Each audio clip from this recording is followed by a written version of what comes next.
रुधिराणु यानी कि blood corpus बोलते हैं इसे। ये रुधिर का 40 से 55% भाग बनाते हैं और इसके 4 भाग होते हैं। पहला भाग है आरबीसी, लाल रुधिर कणिकाएं, रेड ब्लड कैपिलरीज बोलते हैं।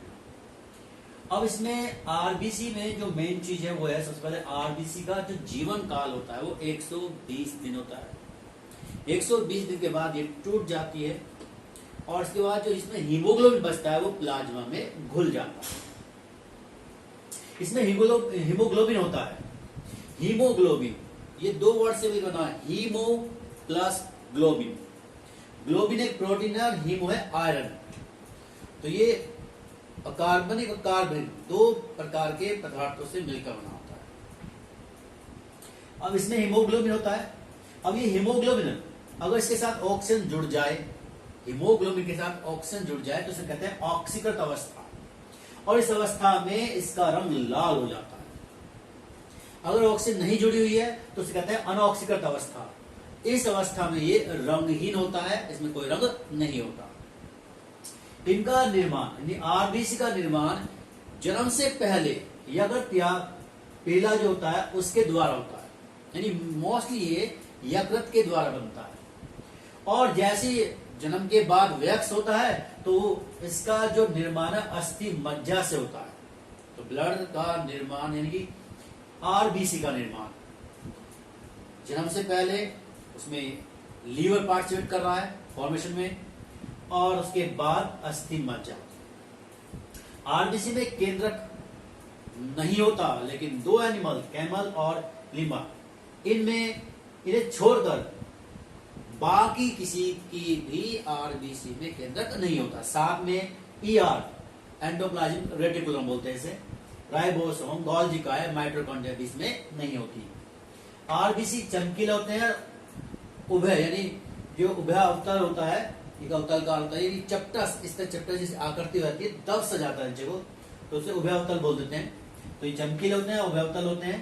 साथ में पुरुषों में ध्यान दें, ये इंपॉर्टेंट है, पुरुषों में प्रति घन मिलीलीटर में आरबीसी संख्या होती है 55 लाख, और स्त्रियों में होती है 50 लाख, और शिशुओं में होती है 60 से 70 लाख, और इस तरह भ्रूण के अंदर होती है 78 लाख। लेकिन पहाड़ों पे जो रहते व्यक्ति उनमें आरबी की संख्या नॉर्मल मैदानों पे रहने वाले व्यक्तियों से ज्यादा होती है। हमारे अंदर जो आरबीसी है उसके अंदर हीमोग्लोबिन है, और हीमोग्लोबिन हमारी बॉडी के अंदर ऑक्सीजन का परिवहन करता है, यानी फेफड़ों से ऑक्सीजन को लेता है और पूरी सेल तक पहुंचाता है, जहां उसका खाद्य पदार्थों का दहन करने में सहायक होती है। तो पहाड़ों पे ऊपर की ओर जाते हैं तो ऑक्सीजन का लेवल कम होता है, इसलिए परिवहन की आवश्यकता ज्यादा हो जाती है। तो वहां पर आरबीसी की संख्या ज्यादा होती है। आरबीसी की संख्या जितनी ज्यादा होगी ऑक्सीजन का परिवहन उतना ही आसानी से और ज्यादा होगा। तो पहाड़ों पर आरबीसी यानी पहाड़ों पर रहने वाले व्यक्ति में आरबीसी संख्या हमेशा ज्यादा होती है।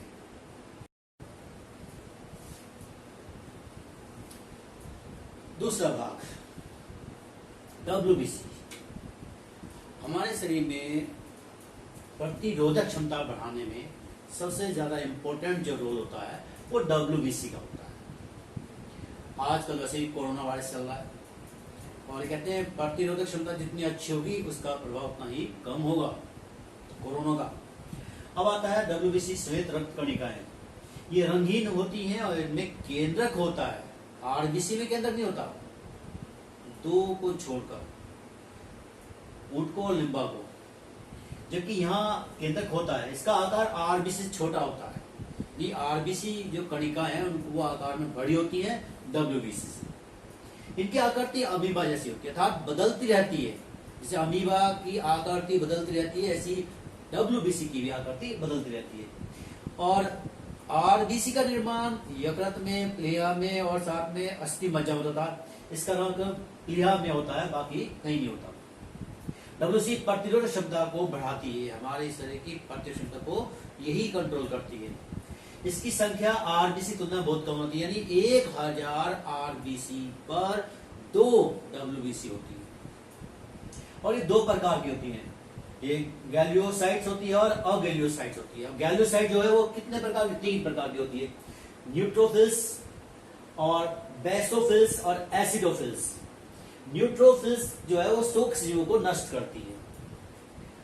बेसोफिल जो होती है संक्रमण से रक्षा करती है, यानी जो संक्रमण फैलता है उससे कंट्रोल कौन करता है, बेसोफिल करता है। एसिडोफिल्स इसके द्वारा एलर्जी और प्रतिरक्षा की भूमिका का निर्वहन किया जाता है। फिर अगैल्यूसाइट्स होती है, ये 2 प्रकार की, मोनोसाइट्स और लिम्फोसाइट्स। मोनोसाइट जीवाणुओं से रक्षा करती है, इनका भक्षण करती है, और लिम्फोसाइट जो होती है एंटीबॉडीज का निर्माण करती है। तो अभी आपने 2 प्रकार की कणिकाएं पढ़ी है, आरबीसी और डब्ल्यूबीसी।